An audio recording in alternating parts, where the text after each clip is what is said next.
KSTWU Kanhangad unit കുടുംബസംഗമം സംഘടിപ്പിച്ചു. സതീഷ് ചന്ദ്രൻ സ്മാരക endowment വിതരണവും നടന്നു. തൃക്കരിപ്പൂർ ഉദുമ MLAമാർക്ക് സ്വീകരണ ചടങ്ങും സംഘടിപ്പിച്ചു. കാഞ്ഞങ്ങാട് പുതിയ ബസ് സ്റ്റാൻഡ് നഗരസഭാ കോൺഫറൻസ് ഹാളിലാണ് പരിപാടി സംഘടിപ്പിച്ചത്. രാജ്മോഹൻ ഉണ്ണിത്താൻ MP ഉദ്ഘാടനം നിർവഹിച്ചു. ഇതിന്റെ നേതാവായിരിക്കുന്ന കാലത്ത് ഒരുപാട് പരിപാടികൾ ഞാൻ പങ്കെടുത്തു. KSRTC എന്ന് പറയുന്ന വലിയൊരു കുടുംബമാണ്.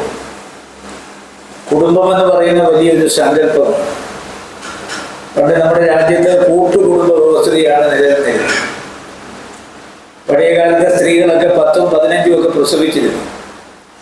അവര് ഇന്ന് ആ കൂട്ടുകുടുംബ വ്യവസ്ഥയിൽ നിന്ന് അണുകുടുംബ വ്യവസ്ഥയിലേക്ക് കാര്യങ്ങൾ നീങ്ങിയിരിക്കുക.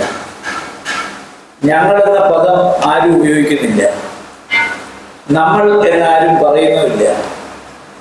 ഇപ്പോ എല്ലാം എന്നിലേക്ക് ചുരുങ്ങിയിരിക്കും.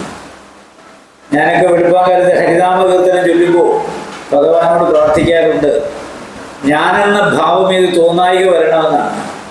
MLAമാരായ സന്ദീപ് വാര്യർ, K നീലകണ്ഠൻ എന്നിവർക്കാണ് സ്വീകരണം നൽകിയത്. യൂണിറ്റ് പ്രസിഡന്റ് പവിത്രൻ S അധ്യക്ഷത വഹിച്ചു. യൂണിറ്റ് സെക്രട്ടറി KP വിശ്വനാഥൻ സ്വാഗതം പറഞ്ഞു. Biju John, AN Rajesh, MB Padmanabhan, MA Jaleel, Santhosh Kumar, Vinod Joseph, Madhu A എന്നിവർ സംസാരിച്ചു. നികേഷ് M നന്ദിയർപ്പിച്ച് സംസാരിച്ചു. News bureau, Kanhangad.